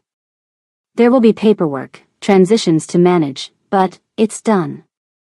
Avia let out a breath she hadn't realized she was holding. "Really? Just like that?" "Not just like that," he corrected gently. "This has been years in the making. But yes, the hard part is over." "I'm glad," she said softly. Then, remembering her own news, "Oh. I had my interview at Harbor and Hickory today." "How was it?" Good, I think. James seemed impressed. He said they'll decide by the end of the week. He'd be a fool not to hire you, Xianwu said, and Avia could hear the smile in his voice, a rare thing. We'll see, she said, not wanting to get her hopes up too high. How are you feeling? After everything today? There was a brief silence on the line. Free, he finally said. For the first time in a very long time. The simple honesty of that word made Avia's heart ache a little. She tried to imagine what it must feel like to walk away from a life that had defined you for so long. When will I see you? She asked. Tomorrow, he replied. There's something I want to show you. Another property, she guessed, thinking of his many buildings around Chicago. No, he said, his voice warming. Something better. After they said their goodbyes, Avia sat looking out her window at the night sky, thinking about Xianwu's words. Something better than a property? Coming from a man whose life had been defined by buildings and businesses, that was intriguing. She didn't know yet that he wasn't talking about a building or investment. He was talking about the life he was finally free to build. A life that, if she chose it, could include her not just as a temporary companion, but as a permanent part of his future. A future that, for the first time in years, he could see clearly. The early February evening was cold but clear as Xianwu drove Avia through the streets of Chicago. They had just finished dinner at a small restaurant near the lake, nothing fancy, but the food was delicious and the atmosphere peaceful. Avia noticed they were heading toward a neighborhood she didn't know well. Not quite the Magnificent Mile, but close enough to see the tall buildings in the distance. The streets here were quieter, lined with older buildings that had character and history. Xianwu pulled up in front of a small, elegant building. 4 stories tall, with warm brick and large windows. It wasn't flashy or imposing like his other properties. It had a certain charm to it, like a lovely old home that had been carefully maintained over the years. There were no lights on except for a single string of warm bulbs glowing in what looked like a lobby area. What is this place? Avia asked, looking out the car window. Come inside, Xianwu replied, a hint of something different in his voice. I'll show you. He unlocked the front door with a key from his pocket and held it open for her. Avia stepped into a space that immediately felt welcoming. The lobby was beautiful but not intimidating. Polished wood floors. Comfortable-looking furniture in rich, warm colors. Fresh flowers on a central table. Soft lighting that made everything glow. This is a boutique hotel, Xianwu explained, watching her take it all in. Part hotel, part long-stay suites for people who need a home away from home. He led her further inside, turning on lights as they went. Everything looked freshly renovated, modern, but with touches of the building's original character still intact. It's lovely, Avia said, running her fingers along a beautifully restored wooden banister. When did you buy it? 3 months ago, Xianwu answered.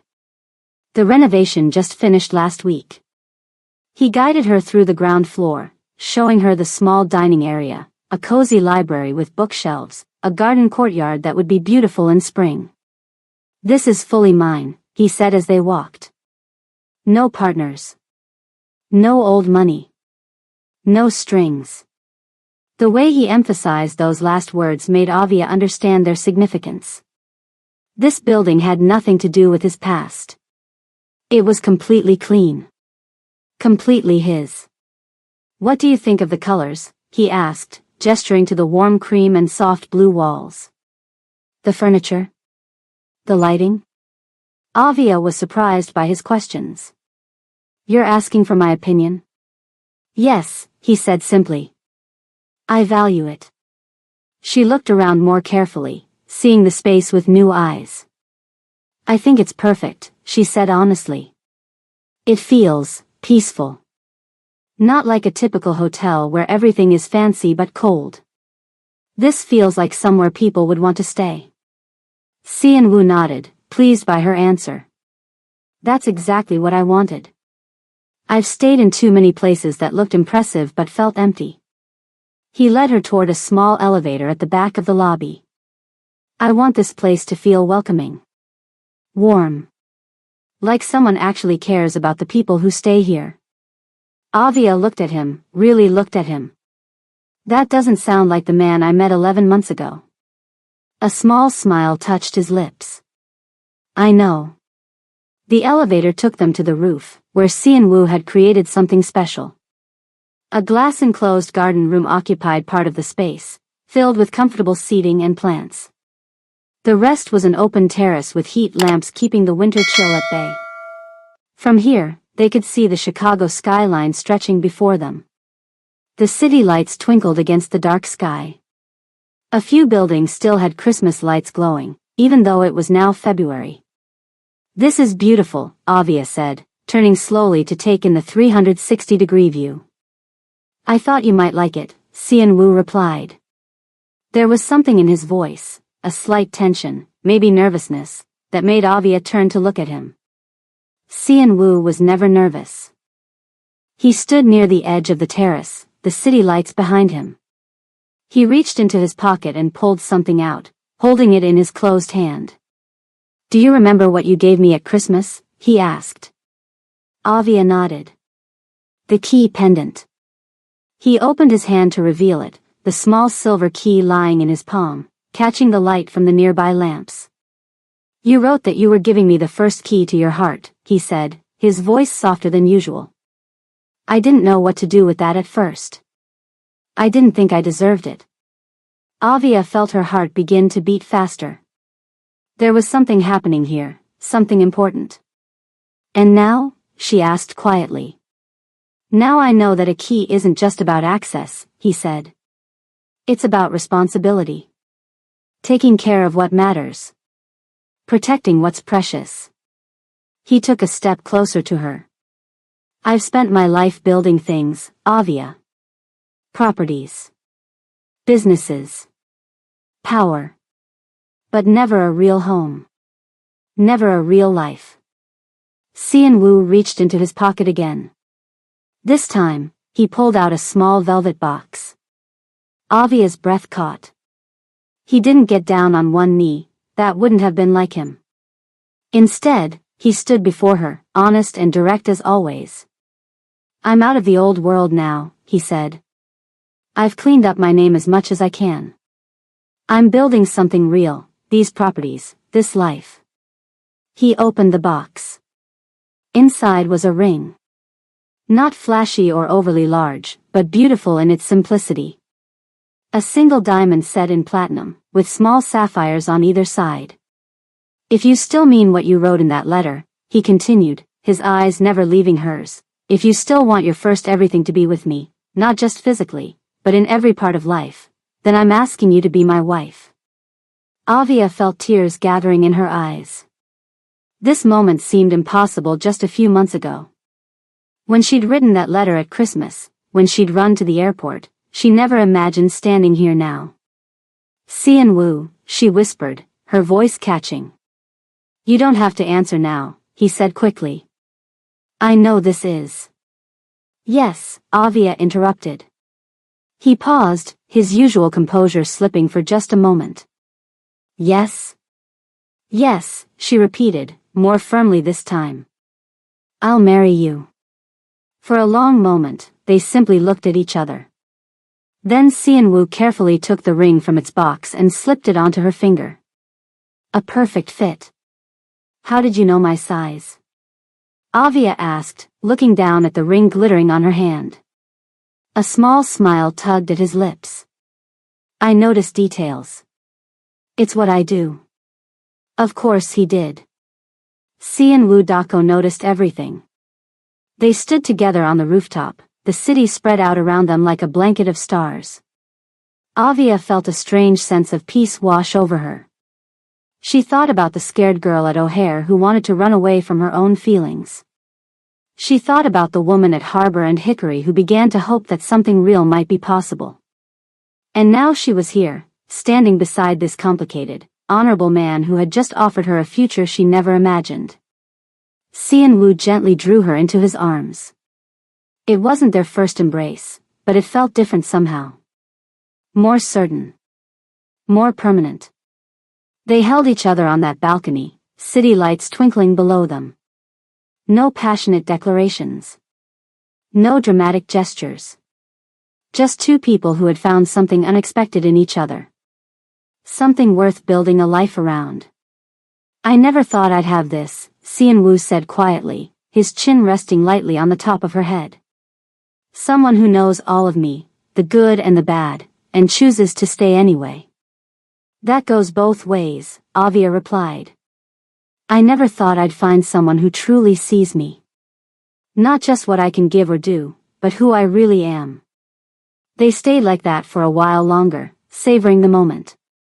The night wasn't overly cold, and the heat lamps kept the worst of the chill away. But eventually, Xianwu suggested they go back inside. I want to show you the rest of the building, he said. If you're interested. Of course I am, Avia replied. It's beautiful. As they rode the elevator back down, Avia looked at the ring on her finger, still getting used to the weight and feel of it. It caught the light and sparkled, much like the city they'd just been looking at. Did you pick this out yourself? She asked. Yes, Xianwu answered. I wanted something elegant but not flashy. Something that would suit you. It's perfect, she said. And it was. They spent the next hour walking through the boutique hotel. Xianwu showed her the different room types, the small kitchen that would serve breakfast to guests, the courtyard that would bloom with flowers come spring. As they walked, they talked about the future. Not just the wedding, which they both agreed should be small and private, but beyond that. The life they wanted to build together.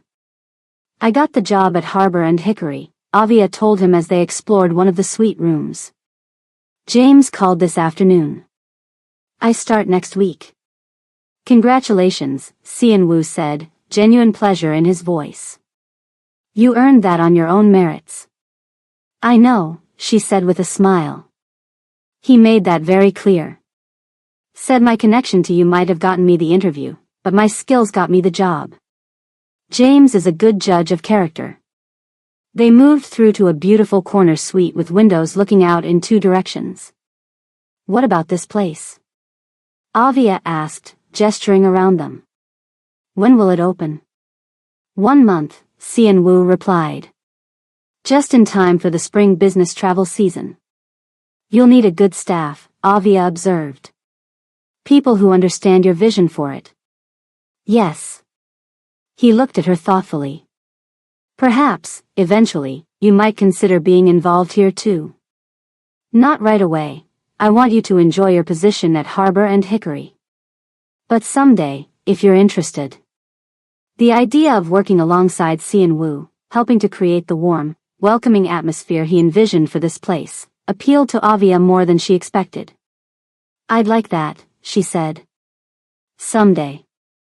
They ended up back in the lobby, standing in the soft light of the single string of bulbs that had been glowing when they arrived. I never thought I'd have this, Xianwu said, echoing his words from the rooftop. A partner. A real life. Avia smiled up at him. Neither did I. And it was true. The girl who had cleaned his penthouse for 11 months, who had written a desperate letter on Christmas Eve, who had tried to run away rather than face her own feelings, that girl never imagined she would be standing here now. But life had a way of surprising you. Sometimes in the best possible ways. Later that night, Xianwu drove Avia back to her apartment. They had decided she would keep her own place until the wedding, which they thought might be in early summer. A small ceremony, perhaps at the boutique hotel's rooftop garden once it was in full bloom. Will you tell your mother? Xianwu asked as they pulled up in front of her building. Yes, Avia said. I'll call her tomorrow. She'll want to meet you, you know. I'd like that, he replied. And Avia could tell he meant it. He walked her to her door, ever the gentleman. When they reached it, he took both her hands in his. Thank you, he said simply. For saying yes? Avia asked with a small smile. For seeing something in me worth saving, he corrected. For offering me your heart when I hadn't earned it yet. She leaned up and kissed him softly, a gentle kiss full of promise rather than passion. Good night, Xianwu, she whispered. Good night, Avia, he replied. That night, she gave him something she'd promised to save, not just her first love, but her complete trust. Her belief in his ability to change, to become the man he wanted to be rather than the man others had shaped him to be. And he gave her something he'd never given anyone either, a future with no secrets. No hidden parts of himself kept in shadow. No walls between them. It wasn't a conventional love story. A housekeeper and her employer. A woman who had saved herself for someone special and a man with a complicated past trying to build a new future. But it was their love story. And as Avia fell asleep that night, the ring glittering on her finger in the moonlight through her window, she knew it was just beginning. Snow fell gently outside the windows of the boutique hotel. Inside, a large Christmas tree sparkled in the corner of the lobby, decorated with twinkling lights and beautiful ornaments in soft gold and blue. Avia walked confidently through the space, clipboard in one hand and a discreet headset around her neck.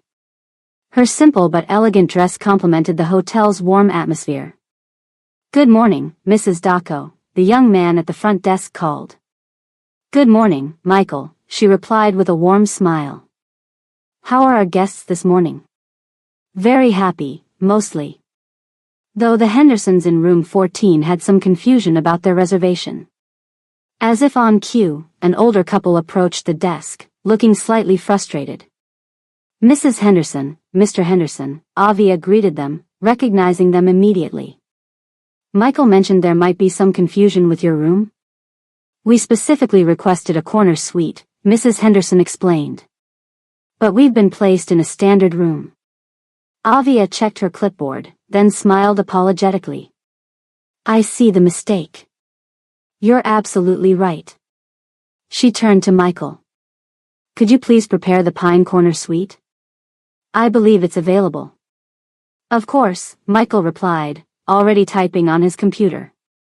We'll have you moved within the hour, Avia told the couple. And please accept our apologies for the mix-up.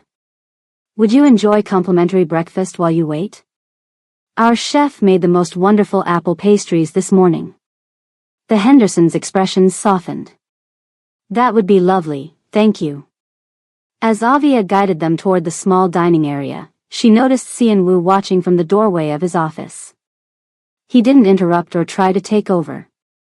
He simply observed, a small smile on his face, that rare, genuine smile that still made her heart skip. 1 year of marriage had changed them both in ways neither could have imagined. Hello there, dear viewers. If you've made it all the way to this final chapter, you're truly special. Most people don't stay with long stories like this on YouTube, and I'm genuinely touched by your dedication. Before we wrap up Avia and Xianwu's journey, I'd like to ask one small favor.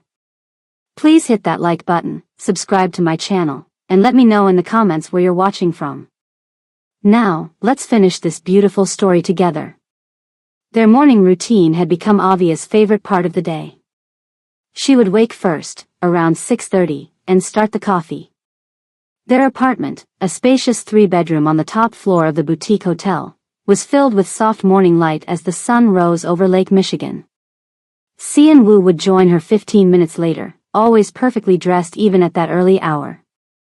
He would kiss her forehead and take the cup she offered him. Black, no sugar, she would say, teasing him about his unchanging preference. Why change perfection, he would reply. They would sit at their kitchen table, reviewing schedules and plans for the day. He focused on his expanding network of legitimate businesses. She handled the boutique hotel's operations and special events. Sometimes they would debate small decisions about the property, whether to change the breakfast menu, which local artists to feature in the lobby gallery, how to make guests feel even more welcome. The lobby flowers should be changed more frequently, Xianwu might suggest. We already change them twice a week, Avia would counter. 3 times would be better. That's not in the budget. I'll increase the budget. Avia would shake her head, smiling. That's your answer to everything. These gentle disagreements always ended the same way, with Avia getting the final decision. Because despite owning the hotel and a dozen other properties, Xian-Wu trusted her judgment completely. He had built the structures. She had made them into homes. The private dining room at Harbor and Hickory was decorated beautifully for Christmas Eve. Candles glowed on the tables, and through the windows, they could see snow falling over the Chicago River. This year, they had much to celebrate. Not just Christmas and their first wedding anniversary, but also a special visitor. Avia's mother had come from Atlanta for the holidays. When Avia had first told her mother about Xian-Wu, explaining that she was marrying her former employer, Mrs. Langston had been concerned. When she learned he was Korean and significantly older, her worry only increased. "Are you sure about this, baby?" she had asked during their first video call together. "You hardly know him." But when she finally visited Chicago and met Xian-Wu in person, something changed. She saw how he looked at her daughter, with respect, admiration, and genuine love. She noticed how he listened when Avia spoke, how he valued her opinions, how he treated her as an equal partner. Now, nearly a year later, Mrs. Langston treated Xian-Wu like the son she never had. She even tried cooking Korean dishes occasionally, though her kimchi was still a work in progress. They sat around the table, Avia, Xian-Wu, Mrs. Langston, and a few close friends they'd made over the past year. James from Harbor and Hickory and his wife. Michael from the hotel and his boyfriend. Even Keisha, Avia's former roommate, had joined them with her new husband. The conversation flowed easily, with stories and laughter warming the room even more than the excellent food and wine. "I still can't believe how well everything turned out," Keisha said, looking around the table. "When Avia told me she was getting married, I thought she was joking." "Why is that?" Xian-Wu asked, genuinely curious. "Because she never dated anyone." Keisha laughed. "Not once in all the years I knew her. Then suddenly she's engaged to this mysterious businessman." Everyone chuckled, and Mrs. Langston nodded in agreement. "It's true," she confirmed. "My Avia was always so careful with her heart." "So how did you two even meet?" James's wife asked. "I don't think I've ever heard the full story." Avia and Xian-Wu exchanged a look, one of those private glances that contained an entire conversation. What version should they tell? How much should they share? "I used to clean his penthouse," Avia said simply. "We hardly spoke for almost a year. Then one Christmas, she left me a letter," Xian-Wu continued. "And tried to leave town before I could read it." "You wrote him a letter?" Keisha's eyes widened. "Girl, you never told me that part." After dinner, as they enjoyed dessert and coffee, Avia and Xian-Wu shared more of their story. Not every detail, not the parts about his former connections or the men who had tested his resolve, but the emotional truth of their journey. The letter she wrote, offering him her heart. The way he found her at the airport. Their dinner at Harbor and Hickory, sitting at a table not far from where they were now. "You really chased her through an airport?" Mrs. Langston asked, looking at Xian-Wu with new appreciation. "I did," he confirmed, a small smile playing at his lips. "Best decision I ever made." "And you, young lady," her mother turned to Avia, "running away instead of facing your feelings. I raised you braver than that." "I know, Mama," Avia laughed. "I was scared." "Of what?" Avia glanced at Xian-Wu. "Of how much I already cared. Of how quickly everything was changing." The table fell quiet for a moment, everyone touched by the simple honesty of her words. "Well," Mrs. Langston finally said, raising her glass, "here's to facing our fears. And to Christmas letters that change lives." They all raised their glasses, and Avia felt a warmth that had nothing to do with the wine. This was her family now, both the one she was born to and the one she had chosen. Sitting together on Christmas Eve, sharing food and stories and love. A year ago, she couldn't have imagined this scene. She had been too busy running away from her own heart. After their guests departed and Mrs. Langston retired to her suite in the hotel, Avia and Xianwu walked back to the boutique hotel together. The streets were quiet, with most people already home for Christmas Eve. Snow continued to fall gently around them, and holiday lights twinkled in windows and storefronts. "Are you happy?" Xianwu asked as they walked, his voice quiet in the snowy night. Avia looked up at him, surprised by the question. "Of course I am. Aren't you?" He nodded. "More than I ever expected to be." When they reached the hotel, instead of going up to their apartment, Xianwu led her to the elevator that would take them to the rooftop garden. "It's freezing outside," Avia protested mildly. "The heat lamps are on," he assured her. "And I've had something set up." Curious, she followed him. When the elevator doors opened onto the rooftop, she gasped softly. The entire space had been transformed. Twinkling lights were strung everywhere, creating a canopy of stars above the garden room. Inside, a small fire burned in the fireplace, and soft music played from hidden speakers. Outside on the terrace, the heat lamps kept the space warm despite the snow, which fell around them like gentle white petals. "What's all this?" Avia asked, stepping out to look at the city spread below them, draped in snow and holiday lights. "It's Christmas Eve," Xianwu said simply. "1 year since you gave me your letter. I wanted to celebrate properly." As they stood together looking out at Chicago, Avia thought about that night a year ago. How terrified she had been to expose her feelings. How certain she was that Xianwu would reject her or, worse, take advantage of her vulnerability. She'd been wrong about so many things. "I used to think," she said softly, "that the biggest gift I was offering you that Christmas was my virginity. My first time. Something I could only give once." Xianwu turned to look at her, his eyes warm in the golden light. "But that wasn't it at all," she continued. "What really changed things between us, what really changed you, wasn't physical at all. It was your trust," he said, finishing her thought. "Your belief that I could be more than what I was. More than what others had made me." She nodded. "You were already changing. Already trying to build something better. I just gave you one more reason to keep going." Xianwu took her hand, his fingers warm despite the winter air. "You gave me much more than that," he said quietly. "You gave me a future I never thought I deserved." They stood together in comfortable silence, watching the snow fall on the city that had brought them together in such an unlikely way. "You really were dramatic that night at the airport," Avia teased gently, breaking the moment. "All those serious looks and mysterious comments." To her delight, Xianwu laughed, a real laugh, open and warm. It was a sound she heard more often these days, but it still felt like a special gift each time. "Chasing you through O'Hare was the best bad decision I ever made," he admitted. Avia leaned against him, and his arm came around her shoulders naturally, holding her close. This was their miracle, this comfortable closeness, this hard-won peace. She had given him her first real love as a Christmas gift. He had given her a life where she didn't have to run anymore. Two people who never should have crossed paths. Standing side by side under Chicago's winter sky.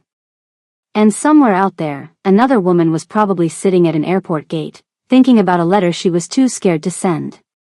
Another man was perhaps standing at a window, wondering if he could ever change enough to deserve real love. But that was a story for another night. And that's the story, dear friends. A housekeeper from the South Side. A Korean businessman with a past he couldn't shake. A Christmas letter that changed everything. If this story touched your heart, you know what to do. Smash that subscribe button, leave a comment letting me know where you're watching from, and I'll see you on the next story.